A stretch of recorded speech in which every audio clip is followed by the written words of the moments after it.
नमस्कार दर्शक बंधु जननी टीवी राशिफल कार्यक्रम को आपण को स्वागत। आसतु जानिबा आज कौन रही आपण राशि फलाफल। राशिचक्र प्रथम राशि मेष राशि। आज पारिवारिक क्षेत्र में सामान्य कारणर वितर्क लगी मानसिक अवस्था भल रहिब नाही। कर्मक्षेत्र में समस्या समाधान रास्ता खोजबारे लगी पड़े। एने बारंबार निजर स्वास्थ्य भल न रहुथिबारु व्यस्तता बढ़ी। अश्विनी नक्षत्र रचनात्मक कार्य जनसमाज रे आदरणीय हेब। परवर्ती राशि वृष राशि। आलोचन टिके जोर दे कथा कहबारु बंधु संपर्क रे फाट सृष्टि हेब। मृगशिरा नक्षत्र जेते भल काम कले मध्य अन्य माने भूल बुझिबे। असुविधा को जणाइले मध्य उपरिस्थ साहाय्यर प्रतिश्रुति देबे नाही। आनुष्ठानिक कार्य रे व्यस्त रहिबे एवं चेष्टा करुवा कार्य रे सम्मान बढ़िबो। आसंतु जानिबा मिथुन राशि संपर्क रे। अभावनीय परिस्थिति बदल जीव और प्रत्येक कार्य रे सफलता पाइबे। कलेबळे कौशले प्राप्य अर्थ पाइबाकू चेष्टा करी सफल हेबे। ऑफिस रे चेष्टा करुथिबा कामटी असंपूर्ण रहिजिबा अशांत परिस्थिति सृष्टि हेबो। आनुष्ठानिक क्षेत्र रे आद्रा नक्षत्र उच्च वर्गଙ୍କ संस्पर्श रे आसी पारंते। परवर्ती राशि कर्कट राशि। कर्मक्षेत्र केतेक असजड़ा काम को नहीं मानसिक स्थिति जटिल हेब। भल संपर्क नथिबा व्यक्ति द्वारा असम्मानित हो पारंते। अश्लेष नक्षत्र सकाळु जने बंधु उपस्थिति को केंद्र करी झगड़ा लगी पारे।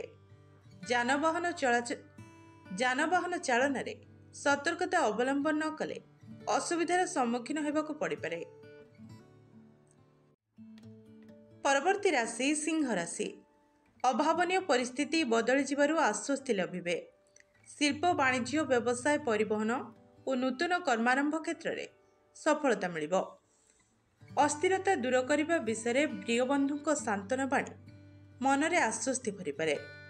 उत्तर फाल्गुनी नक्षत्र परिस्थिति वशत मन नथिले मध्य अधिक खर्च करने को बाध्य हेबे। आसंतु जानिबा कन्या राशि संपर्क रे। अति निकट रे रहुथिबा लोकटी आपणक सकाशे बहुत उपकार आसिबो। वाणिज्य व्यवसाय रे आशा अनुरूप फल पाइबे और जमा राशि वृद्धि पाइबो। हस्ता नक्षत्र कर्मक्षेत्र रे सम्मान लाभ और पदमर्यादा वृद्धि पाइबो। आलोचना परिसर रे संयमता रक्षा न कले विवादग्रस्त होई पड़िबे। परवर्ती राशि तुला राशि। धैर्य और स्थिरता बल रे असाध्य साधन करबा सह परिस्थिति को नियंत्रण करें। युव व्यक्ति यथेष्ट सहायता पाइबे। सकाळ यात्रा रे जिनिसपत्र प्रति सतर्क रुहंतु नतुबा मनस्ताप करने को पड़ पारे। स्वाति नक्षत्र सकाशे गठनमूलक काम रे परोक्ष शत्रुता सामयिक बाधा सृष्टि करें।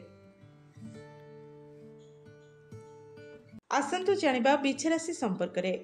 ज्येष्ठा नक्षत्र आलोचना माध्यम रे प्रत्येक काम को संपन्न करें। भूल बुझामणारू घरोई कलह को नहीं अशांति लगी पारे। कर्मक्षेत्र में वितर्क कारणरू विवादीय परिस्थिति सृष्टि होबार आशंका देखादेव। राजनीति कचेरी मामला प्रशासन जानवाहन निर्माण और यात्रारू सुफल पाइबे। परवर्ती राशि धनु राशि। पूर्वाषाढ़ा नक्षत्र विभिन्न समस्या दी गति करुथिबारु अन्यमनस्क रहिबे। प्रत्येक क्षेत्र में प्रतिद्वंदिता किंबा प्रतियोगिता मनोभाव उपजी पारे। पड़ोशी माने भूल बुझामणा कारणरू साधारण कथार मध्य कलह करिबे। पिलांको स्वास्थ्य हानि बंधुंको अभियोग तथा असहयोगरू चिंतित रहिबे। आसंतु जानिबा मकर राशि संपर्क रे। आज बंधुंको कार्य रे निजको नियोजित करि पारंती। कर्मक्षेत्र रे जेउथिपई आशंका करूछंती सेमिति किछि हेबो नाही। कर्मक्षेत्र रे उपरिष्ठंको निकटरू प्रशंसा और प्रोत्साहन पाई मनोबल वृद्धि पाइबो। अनिष्ठा नक्षत्र बाटरे काहाको अपेक्षा करी विरक्त हेबे एवं प्रतीक्षा जनित जंत्रणा तीव्र हेबो। परवर्ती राशि कुंभ राशि। शतभिज्ञा नक्षत्र कर्मक्षेत्र रे भूल बुझामणा जनित अशांत परिस्थिति उपजिबो। जमीजमा पुरातन जिनिस किणाबिका आलोचना सफल हेबो। वाद विवाद धनहानि और विभिन्न प्रकार समस्या भितर को टाणी होई पारंती। प्रत्येक क्षेत्र में बुझामणा ठीक रहिबा कारण सामयिक अस्थिरता दूर हेब।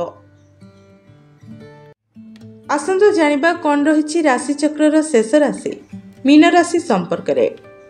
ଉତ୍ତର ଭାଦ୍ରପଦ ନକ୍ଷତ୍ରର କର୍ମାରମ୍ଭ ସାଙ୍ଗକୁ ଅର୍ଥଲାଭ ଯୋଗୁଁ ମନ ପ୍ରଫୁଲ୍ଲ ରହିବ। ସାଂଗଠନିକ ସ୍ତରରେ ସହକର୍ମୀଙ୍କର ଦୃଢ଼ ସାହାଯ୍ୟ ଓ ସମର୍ଥନ ଯୋଗୁଁ ଆଗେଇ ଯିବେ। ସହକର୍ମୀଙ୍କ ଆଭ୍ୟନ୍ତରୀଣ ବ୍ୟାପାରରେ ମୁଣ୍ଡ ପୁରାନ୍ତୁ ନାହିଁ। ନିଜ ଇଚ୍ଛା ଅନୁଯାୟୀ କାମ ହାସଲ କରି ଦିନଟିକୁ ଆନନ୍ଦର ସହ ବିତାଇବେ।